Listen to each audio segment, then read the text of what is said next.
aktorė.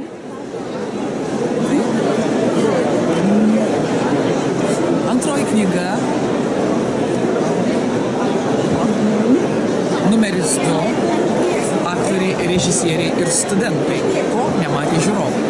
Jeigu pirmoji buvo aktoriai, režisieriai ir kasininkės, ko nematė žiūrovai, tai dabar ir studentai, kurioje yra labai daug smagių, juokingų istorijų, iš teatro gyvenimo, iš filmavimo, kaip vienas kitam aktoriai krečiam pokštus, kaip kartais atsitinka, kad pavėluojami spektaklius. Ir net 70 žmonių, aktorių, pasakoja apie savo stojamuosius, kaip žmogus iš įtampos kartais pridaro tokių nesąmonių.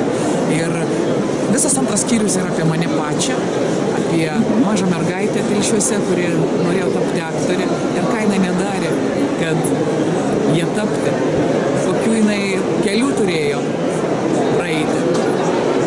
Tai smagiai labai čia nuotaikos pakelimo vadovėlis, taip jie yra įvardinęs ne vienas.